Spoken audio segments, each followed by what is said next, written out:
नमस्कार दोस्तों, आप सभी का स्वागत है हमारे YouTube channel VCS basic physics में। आज की इस वीडियो में हम कक्षा 11 भौतिक विज्ञान अर्धवार्षिक परीक्षा 2021-22 के प्रश्न पत्र का सॉल्यूशन लेकर आए हैं। ये जो प्रश्न पत्र हैं वो चूरू जिले में संपन्न हुआ है और इस वीडियो में हम सभी प्रश्नों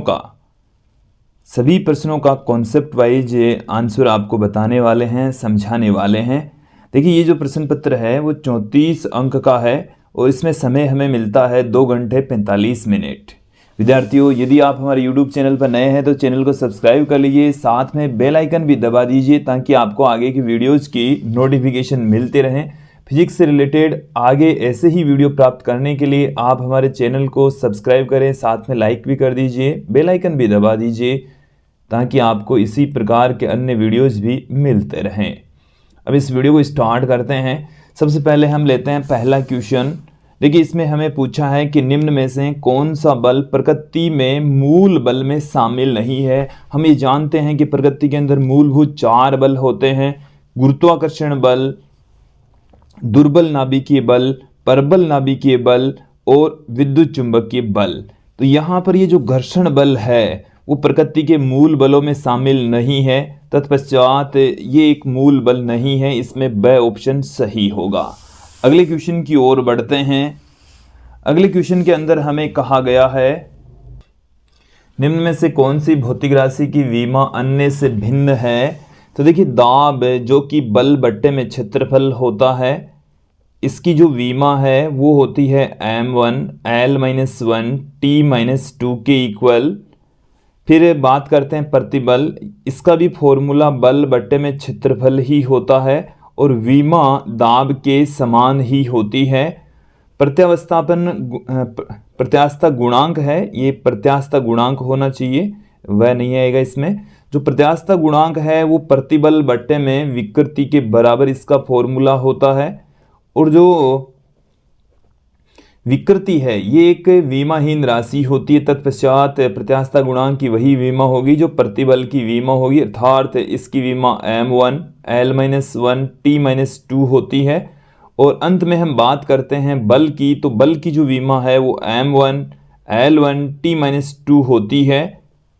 तो ये बल की विमा है जो कि इन 3 से भिन्न है। तत्पश्चात इसमें द ऑप्शन सही होगा। तीसरा क्वेश्चन देखिए, निम्न में से कौन सा मूल मात्रक नहीं है।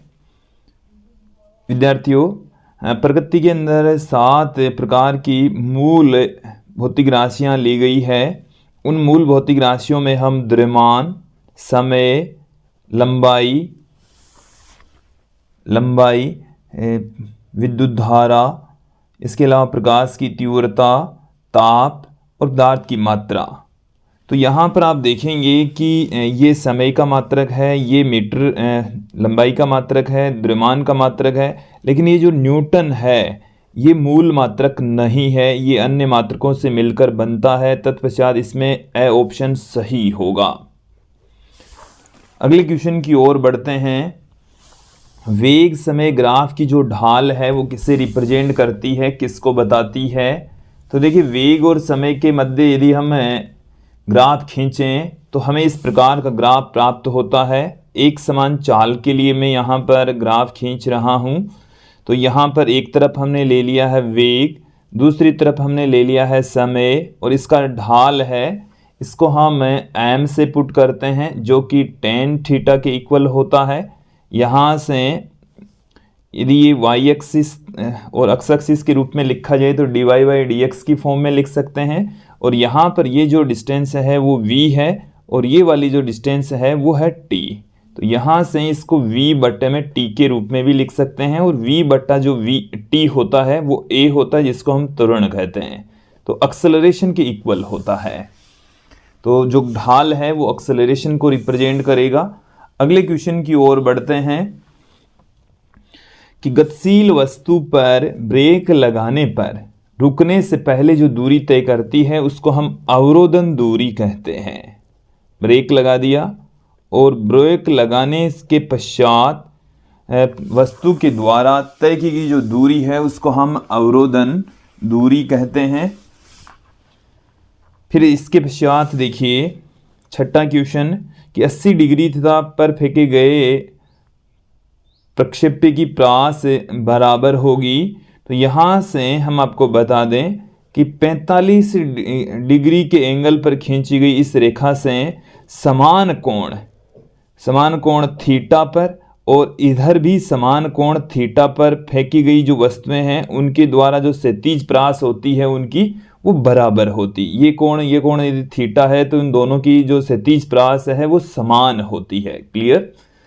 तो यहाँ से 45 डिग्री से यदि मैं बात करूं तो ये जो एंगल है वो 35 डिग्री पर है और यहाँ से 35 डिग्री कम कर देंगे तो यहाँ से 10 डिग्री के कोण पर यदि आप किसी वस्तु को फेंक देंगे तो 80 डिग्री तथा 10 डिग्री पर फेंकी गई जो वस्तुएं हैं उनकी प्रास समान होती है। अगले क्वेश्चन की ओर बढ़ते हैं। 7वें क्वेश्चन में हमें एक सदिश दे रखा है 3i cap plus 4j cap. इसका परिमाण हमें पूछा है। तो देखिए परिमाण कैसे ज्ञात करते हैं। आई कैप और के कैप का गुणांकों का वर्ग कर दीजिए फिर उनका अंडरूट कर दीजिए। तो 9 + 16 का रूट तो ये हमारे पास में आ गया 25 का रूट जो कि 5 होता है। तो यहाँ पर इसका जो परिमाण है वो 5 इकाई होगा। अगले क्वेश्चन की ओर बढ़ते हैं कि किसी वस्तु पर 5 न्यूटन का बल लगाने पर वस्तु उसी दिशा में 6 मीटर का विस्थापन तय करें तो कार्य का मान जूल में होगा। तो कार्य बराबर होता है बल डॉट विस्थापन। तो यहाँ पर इसको हम Fx cos थीटा से पुट कर दें। F की जो वैल्यू है वो हमें 5 न्यूटन दे रखी है। अक्स का जो मान है वो 6 मीटर दे रखा है। थीटा का मान 0 दे रखा है। देन यहाँ पर हमें W क्या प्राप्त होगा 5 गुणा में 6 गुणा में cos 0 का मान होता है 1। तो 30 जूल इसका आंसर आ जाएगा। तो यहाँ पर किया गया जो कार्य है वो 30 जूल होगा। हमें आगे जो क्वेश्चन पूछा है वो सही गलत वाले क्वेश्चन पूछे हैं कि प्रक्षेप्य का पथ परवलयाकार होता है। ये एकदम सही स्टेटमेंट है। फिर उसके पश्चात संवेग का सूत्र देखो संवेग बराबर होता है m × v। m × v जो कि इसमें द्रव्यमान इंटू त्वरण बता रखा है तो गलत है। बल का जो सूत्र है वो द्रव्यमान इंटू वेग ये भी गलत है क्योंकि बल का जो फॉर्मूला है वो m × a होता है। दोनों के उल्टे एक दूसरे के विपरीत इनके फॉर्मूले बता रखे हैं तो ये जो स्टेटमेंट है वो गलत है। फिर हम आगे बढ़ते हैं कि सदिश गुणनफल क्रम विनिमय नियम का पालन करता है। देखिए ये सदिश गुणनफल क्रम विनिमय गुणधर्म का पालन नहीं करता। a vector cross b vector बराबर होता है -b vector cross a vector के। तो ये दोनों इक्वल नहीं होते। तत्पश्चात ये जो स्टेटमेंट है वो भी गलत है। अगले क्वेश्चन की ओर बढ़ते हैं। स्थैतिक घर्षण बल के अधिकतम मान का सूत्र लिखिए। देखिए स्थैतिक घर्षण के अधिकतम मान को जो स्थैतिक घर्षण बल है बल का अधिकतम मान जो अधिकतम मान है उसको हम सीमांत घर्षण बल कहते हैं। सीमांत घर्षण बल कहा जाता है। क्लियर।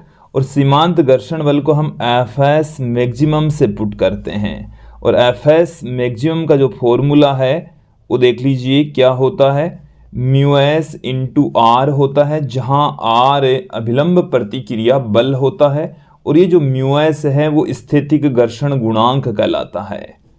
स्थैतिक घर्षण गुणांक कहलाता है। क्लियर। अगले क्वेश्चन की ओर बढ़ते हैं। हमें पूछी है शक्ति की परिभाषा एवं सूत्र लिखिए। तो देखिए शक्ति क्या होती है कार्य करने की दर या ऊर्जा क्षय होने की दर शक्ति कहलाती है। तो देखिए अगली जो डेफिनेशन है वो क्या है। शक्ति की मैं डेफिनेशन आपके सामने रख देता हूं। कार्य करने की दर शक्ति की परिभाषा क्या है कार्य करने की दर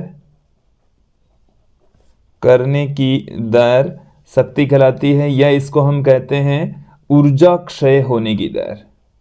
ऊर्जा क्षय होने की दर शक्ति कहलाती है, शक्ति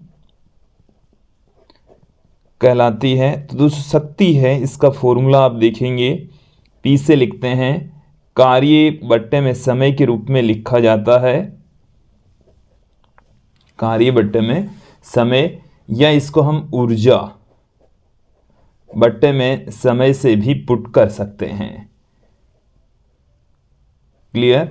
इसे हम इस तरीके से भी लिख सकते हैं, dw/dt, इस तरीके से भी इसको पुट किया जा सकता है। फिर देखिए आवेग किसे कहते हैं, इसका मात्रक भी लिखिए कि देखिए जब किसी वस्तु पर अल्प समय के लिए बल लगता है तो उसे आवेग कहा जाता है, या किसी वस्तु के संवेग में परिवर्तन को भी हम आवेग कहते हैं। तो आवेग की भी हमारे पास में दो डेफिनेशन है। तो देखिए आवेग जिसे हम इम्पल्स भी कहते हैं, आई से पुट किया जाता है। डेफिनेशन क्या है, संवेग में परिवर्तन को, संवेग में परिवर्तन को आवेग कहते हैं, आवेग कहते हैं। और देखिए इसको हम दूसरे तरीके से भी परिभाषित कर सकते हैं। ये तो इसकी जो पहली डेफिनेशन है, I बराबर डेल्टा P, इसे हम P2 माइनस P1 इस तरीके से भी लिख सकते हैं। एक जो डेफिनेशन है वो क्या है कि किसी वस्तु पर अल्प समय के लिए बल कार्य करें तो उसे आवेग कहा जाता है, आवेग कहा जाता है। आवेग को हम I से लिखते हैं, F इंटू डेल्टा T से इसको हम पुट कर सकते हैं। क्लियर? देखिए अगले क्वेश्चन की ओर हम बढ़ते हैं। अगला जो क्वेश्चन है वो हमें दे रखा है कि कोई पदार्थ है, इसका द्रव्यमान है 5.74 ग्राम और आयतन उसका दे रखा है 1.2 सेंटीमीटर क्यूब। सार्थक अंकों को ध्यान में रखते हुए इसका घनत्व ज्ञात कीजिए। देखिए सार्थक अंकों के नियम कायदों को हम ध्यान में रखेंगे और तत्पश्चात हमें यहाँ पर इस पदार्थ का घनत्व ज्ञात करना है। तो देखिए घनत्व बराबर होता है द्रव्यमान बट्टे में आयतन, द्रव्यमान बट्टे में आयतन। तो घनत्व को D से, द्रव्यमान को M से, आयतन को V से हम पुट कर दें तो M बराबर हमारे को 5.74 ग्राम दे रखा है, V बराबर है 1.2 सेंटीमीटर क्यूब। देन यहाँ पर हम M की वैल्यू पुट कर दें 5.74 और यहाँ पर आप देखेंगे V का जो मान है वो है 1.2। तो यहाँ पर न्यूनतम जो सार्थक अंकों की संख्या है वो 2 है। तत्पश्चात इसमें अंतिम जो आंसर मिलेगा उसमें भी हमारे को सार्थक अंकों की संख्या 2 ही रखनी है। तो देखिए क्या मिलेगा हमारे को, इसमें भाग लगा दीजिए तो भाग चला जाएगा, इसमें पॉइंट हटा देंगे तो 4 बार में 48 में चला गया, फिर यहाँ से 9 94, फिर 84 चला गया 7 बार में, फिर 10 से रह गया 100, 9 आ गया 8 आ जाएगा, फिर 40, फिर उस 40 में ये 3 बार में चला जाएगा। इसी तरीके से इसका आंसर आएगा ग्राम प्रति सेंटीमीटर क्यूब।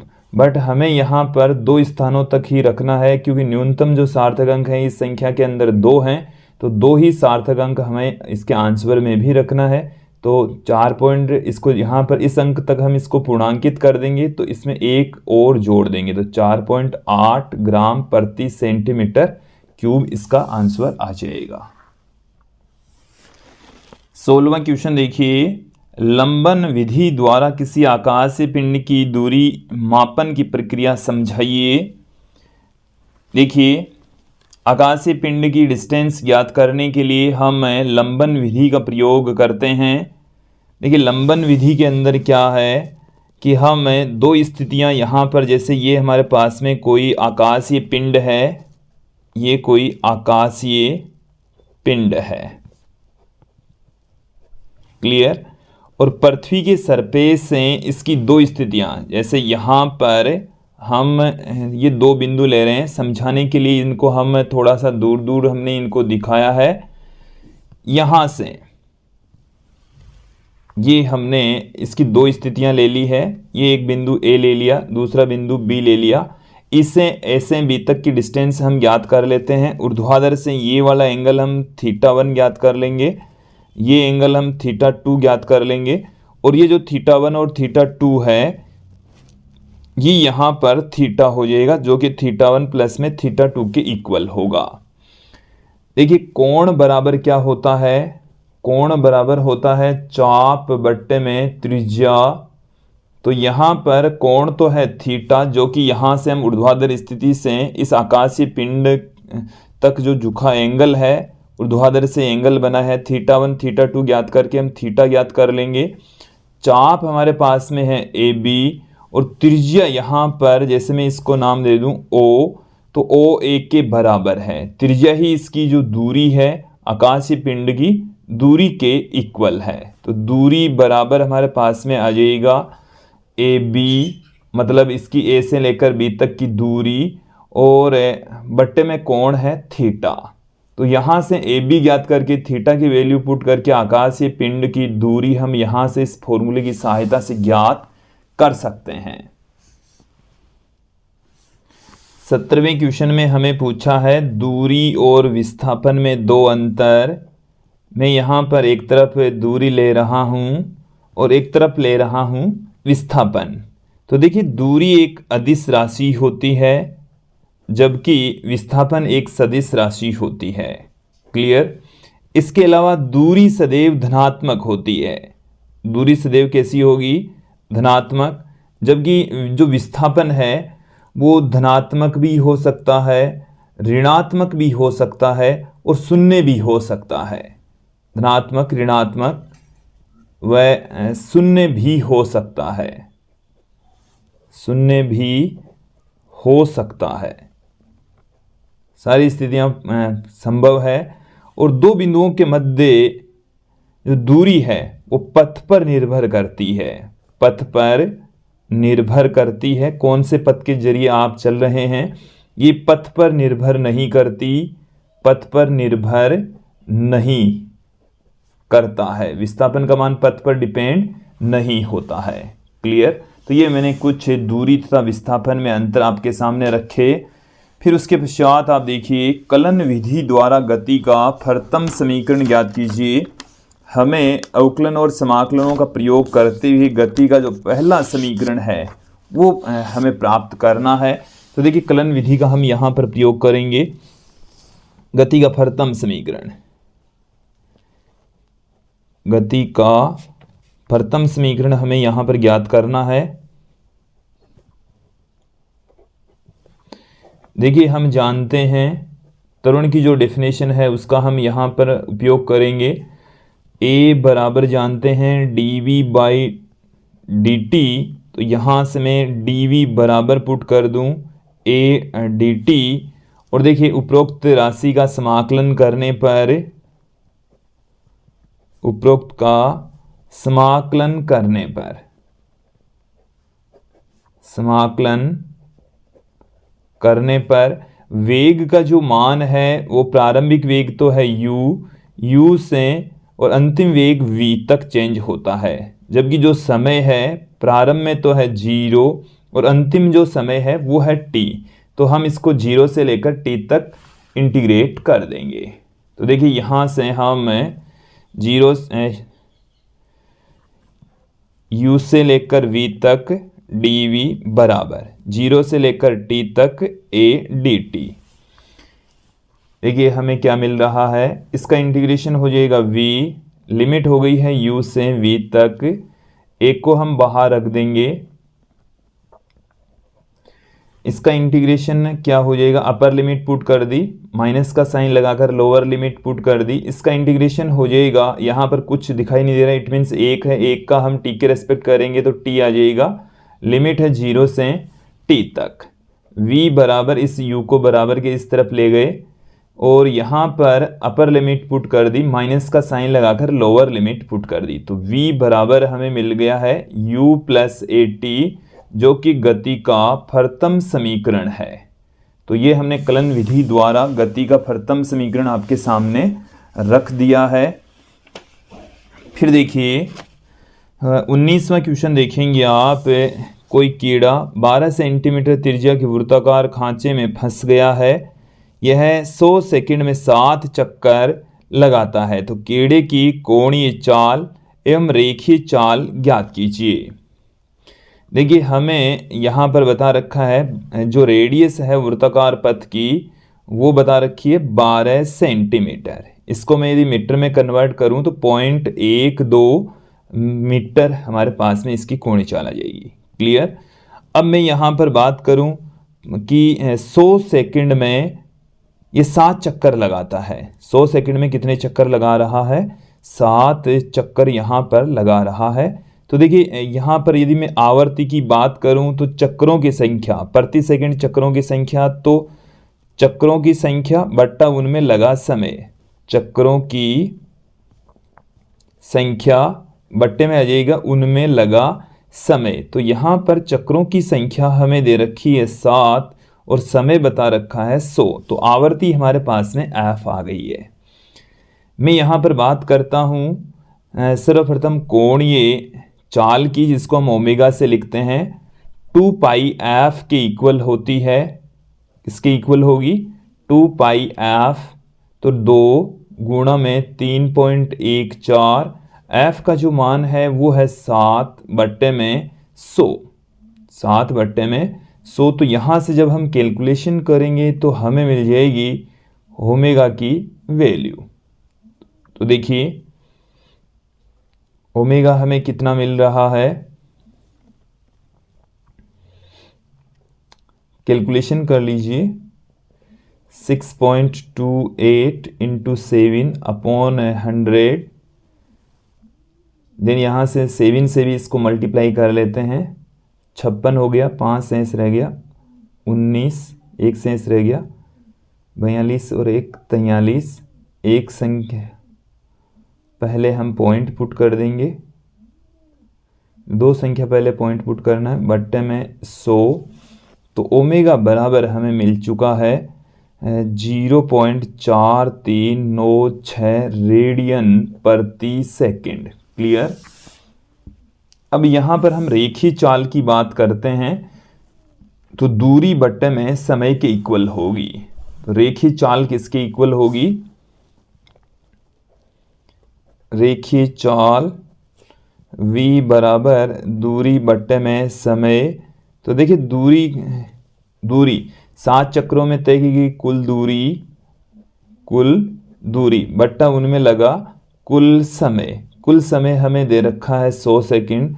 कुल दूरी 7 चक्कर लगाए, एक चक्कर में तय की गई दूरी 2 पाई r के इक्वल कुल समय लगा है 100 सेकंड का। तो v बराबर हमें क्या मिल रहा है, 7 गुणा में, देखिए इसको 22/7 लिख ले तो ये आसानी से 7 से कट जाता, चलिए वो इजी रहता थोड़ा सा।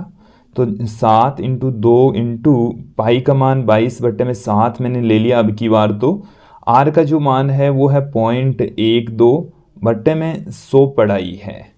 तो ये यहाँ से 7 से 7 कैंसिल हो गया है, यहाँ पर 44 आ गया, 44 इंटू 0.12 बट्टे में 100।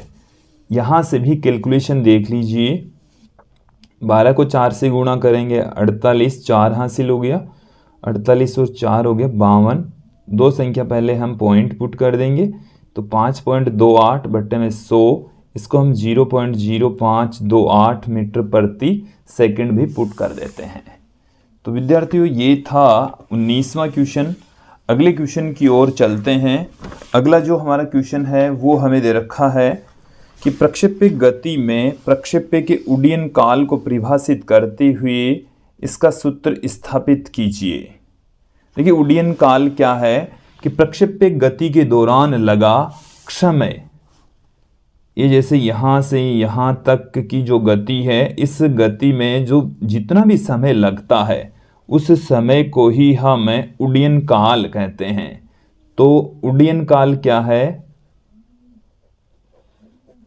उड्डयन काल, इसको हम कैपिटल टी से पुट करते हैं कि प्रक्षेप्य गति के दौरान लगा समय।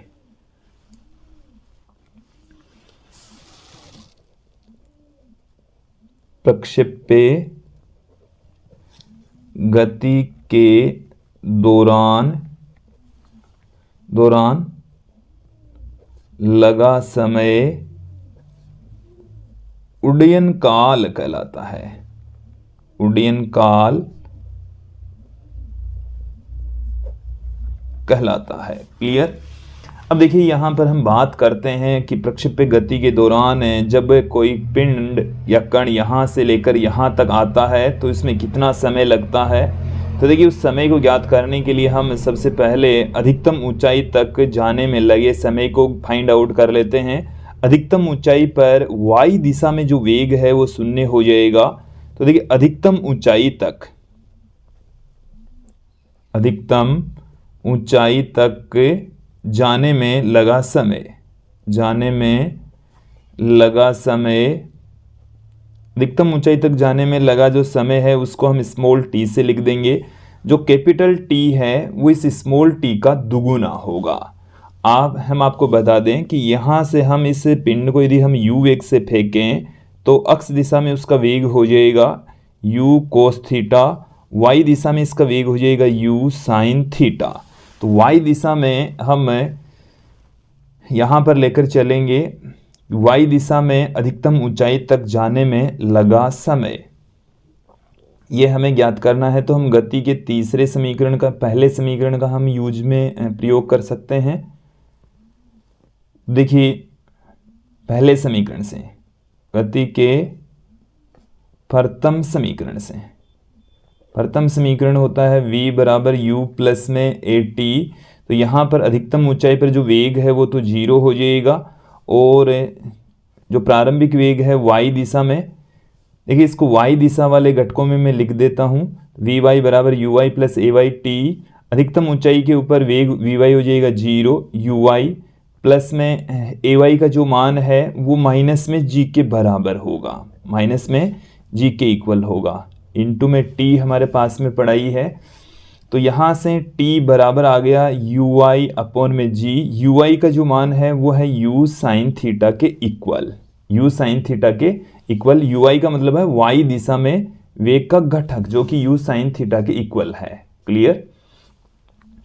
अब देखिए यहाँ से 2u sign theta upon g, ये उड्डयन काल का हमारे पास में फॉर्मूला प्राप्त हो जाएगा। अब हम चलते हैं इस प्रश्न पत्र के अगले पार्ट की ओर। हमें इसमें पूछा है कि प्रक्षेप्य गति में प्रक्षेप्य की प्रास को परिभाषित करते हुए इसका सूत्र स्थापित कीजिए। अभी हमने जो प्रक्षेप्य का जो उड्डयन काल हमने निकाल लिया है, अब हमें पूछिए प्रास देख लीजिए। प्रास यहाँ से लेकर यहाँ तक की दूरी है, अक्ष दिशा में तय की गई जो दूरी है उसको हम प्रास कहते हैं। हमें प्रास की डेफिनेशन और साथ में इसका फॉर्मूला भी पूछा है। तो देखिए प्रास की परिभाषा क्या है?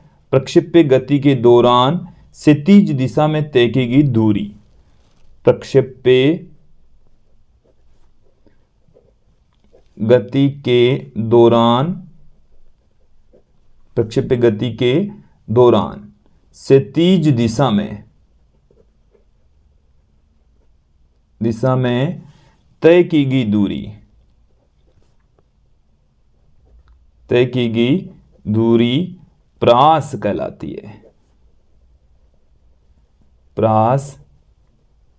कहलाती है, क्लियर? तो देखिए यहाँ से इस डायग्राम में आप देख लीजिए, यहाँ से लेकर यहाँ तक की जो डिस्टेंस है वो इसकी प्रास कहलाएगी। अक्ष दिशा में तय की गई जो दूरी है वो है दूरी बराबर हम चाल इंटू समय से पुट कर देंगे। तो अक्ष दिशा में जो चाल इनटू अक्ष दिशा में यहाँ से यहाँ तक आने में लगा समय, जो कि आवर्त का इसके उड्डयन काल के इक्वल होगा। चलिए यहाँ से हम बात करते हैं प्रास की। तो जो प्रास है वो किसकी इक्वल होगी, देखिए चाल इनटू समय। तो अक्ष दिशा में जो चाल है वो है यू अक्ष, और जो समय लगा है वो कैपिटल टी के इक्वल लगता है। तो अक्ष दिशा के अंदर जो चाल है उसको हम यू कोस थीटा से कह रहे हैं, और जो समय लग रहा है वो है two u sine theta upon g के इक्वल। तो यहाँ से हम इसको इस तरीके से पुट कर देंगे, U square upon G two sine theta cos theta. तो जो आर है वो हमारे पास में क्या आ जाएगा, यू स्क्वायर बटे में जी साइन टू थीटा, क्योंकि two sine theta cos theta को हम साइन टू थीटा पुट कर सकते हैं। तो ये हमारे पास में क्षैतिज प्रास का फॉर्मूला आ गया है, u square sine two theta upon g के इक्वल। अब देखिए हमें इस प्रश्न पत्र के अंदर पूछा है कि एक ढालू बंकन जो सड़क होती है, वृत्ताकार सड़क है, वाहन की गति हेतु अधिकतम संभव पर संभावित चाल हमें पूछी है। आवश्यक चित्र बनाकर हमें इसको फाइंड आउट करना है। तो विद्यार्थियों इस क्वेश्चन का जो सॉल्यूशन है वो हम इस वीडियो के डिस्क्रिप्शन में दे रखा है। इसी प्रकार का ही एक क्वेश्चन इसके अथवा में भी दे रखा है, वो भी समझ लीजिए कि घर्षण किसे कहते हैं, और समतल वृत्ताकार मोड़ पर वाहन की अधिकतम सुरक्षित चाल का सूत्र स्थापित कीजिए। आवश्यक चित्र भी बनाइए। इसका सॉल्यूशन भी हम इस वीडियो की डिस्क्रिप्शन में दे देंगे। 22वां क्वेश्चन देखिए। 22वें क्वेश्चन में हमें कार्य ऊर्जा प्रमेय पूछी है, इसे हमें प्रूफ भी करना है। कार्य ऊर्जा प्रमेय होती है किसी वस्तु पर किया गया, किसी पिंड पर किया गया कार्य उसकी गतिज ऊर्जा में परिवर्तन कर देता है। देखिए हमें इसके सेकंड पार्ट में एक बल का फॉर्मूला दे रखा है, साथ में जेड दिशा में विस्थापन 4 मीटर दे रखा है। कार्य का मान पूछा है, कार्य बराबर होता है बल गुणा में विस्थापन। तो विस्थापन को मैं यहाँ से डी वेक्टर से पुट कर दूं। ये हमें जो डी वेक्टर है वो दे रखा है 4 के केप, क्योंकि ये जेड दिशा में विस्थापन दे रखा है। तो देखिए W is equal to F की जो वैल्यू है आई केप माइनस में 2 जे केप प्लस में 3 के केप डॉट डी की जो वैल्यू है वो है 4 के केप। तो यहाँ से इनका डॉट प्रोडक्ट करेंगे तो आई और जे के साथ में इनका डॉट प्रोडक्ट 0 हो जाएगा। के वाला डॉट प्रोडक्ट रह जाएगा 12 इंटू के केप डॉट के केप जो कि 1 हो जाएगा। तो W बराबर हमारे पास में आ गया 12 जूल। इस प्रश्न पत्र का अंतिम क्वेश्चन आप लोग देख लीजिए कि प्रत्यास्थ टक्कर किसे कहते हैं। प्रत्यास्थ टक्कर किसे कहा जाता है। एक विमीय सम्मुख प्रत्यास्थ टक्कर में सिद्ध कीजिए कि कोई गतिशील पिंड समान द्रव्यमान की दूसरे स्थिर पिंड से टकराने पर स्थिर हो जाता है। आवश्यक चित्र भी हमें पूछा है। तो विद्यार्थियों इस क्वेश्चन का सॉल्यूशन भी हमने इस वीडियो की डिस्क्रिप्शन में दे रखा है, वहां पर जाकर इसका सॉल्यूशन आप देख सकते हैं। आज के इस वीडियो में इतना ही। धन्यवाद दोस्तों।